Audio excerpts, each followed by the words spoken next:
بسم اللہ الرحمن الرحیم۔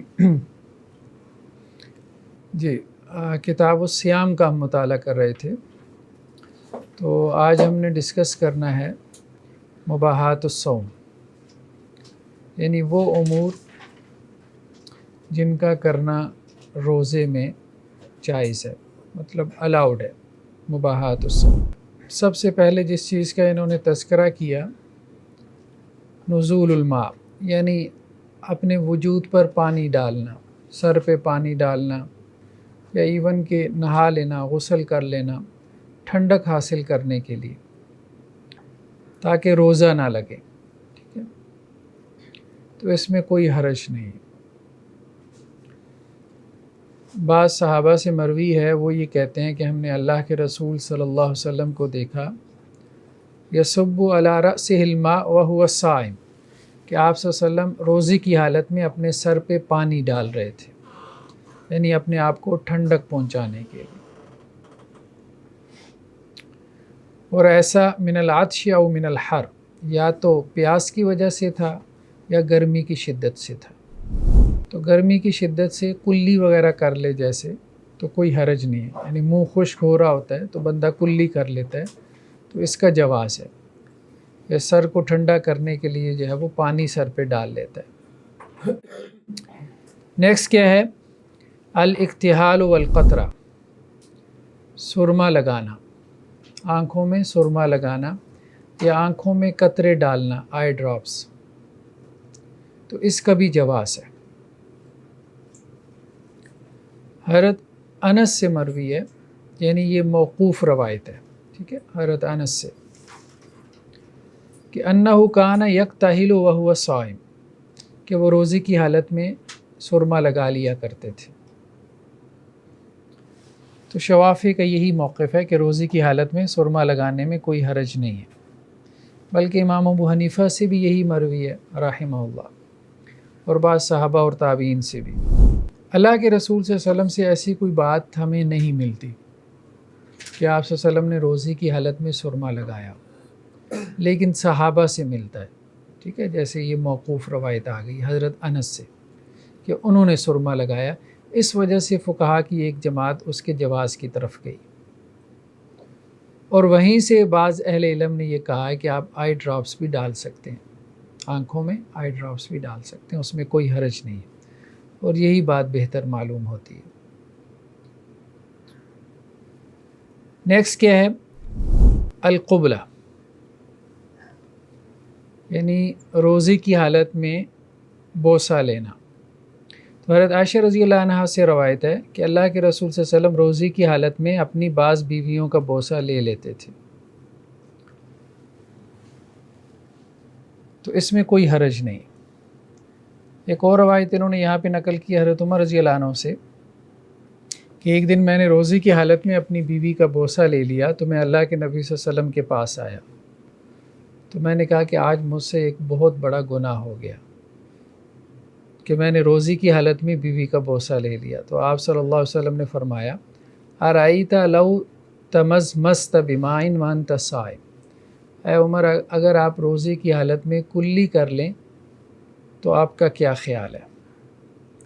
تو حضرت عمر نے کہا، میں نے کہا لا بأس بذالک، روزے کی حالت میں کلی کرنے میں تو کوئی حرج نہیں۔ قال ففیما، تو آپ صلی اللہ علیہ وسلم فرمایا اس میں بھی کوئی حرج نہیں۔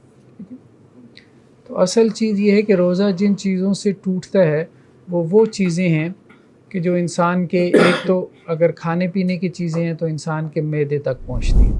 تو صحابہ کرام میں سے ایک جماعت نے اور تابعین میں سے اس چیز کی رخصت اور اجازت نقل کی ہے انہی روایات کی بنیاد پہ۔ تو احناف اور شوافی کا موقف یہ ہے کہ اس کا تعلق انسان کے ساتھ ہے، یعنی کیس ٹو کیس یہ چیز ویری کرے گی۔ اگر کسی کا فتنے میں پڑنے کا اندیشہ ہے تو اس کو منع کیا جائے گا، اور کسی کو ضبط نفس حاصل ہے، سیلف کنٹرول حاصل ہے، تو اس کو اجازت دینے میں حرج نہیں۔ تو بہرحال اس کو ایک عمومی طور پہ مطلب جرنلائز نہیں کیا جا سکتا ہے۔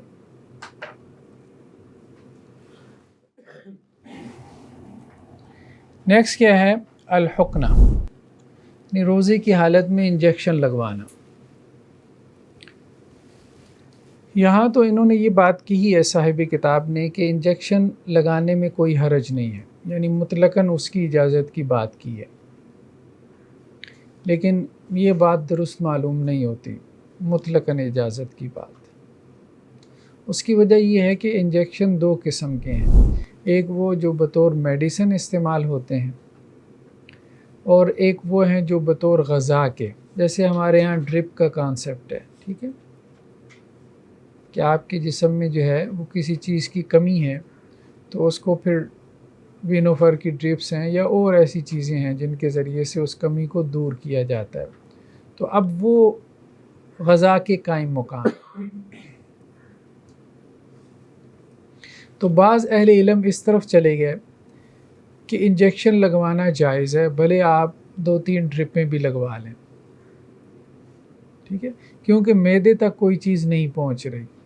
مطلب انہوں نے اس چیز کو اصل بنایا کہ روزہ اس وقت ٹوٹتا ہے جب کوئی چیز آپ کے سٹمک میں جائے۔ ظاہری بات ہے سٹمک میں جو ہے وہ یہ تو ڈائریکٹ خون میں جا رہی ہے، لیکن مسئلہ یہ ہے کہ انسان اگر غور کرے، مطلب روزے کی جو حکمت ہے، اللہ تعالیٰ نے جن مقاصد کو جو ہے وہ حاصل کرنا چاہا ہے اپنے بندے سے روزے کی عبادت کے ذریعے سے، ان کو اگر ہم سامنے رکھیں تو یہ بات سمجھ میں نہیں آتی۔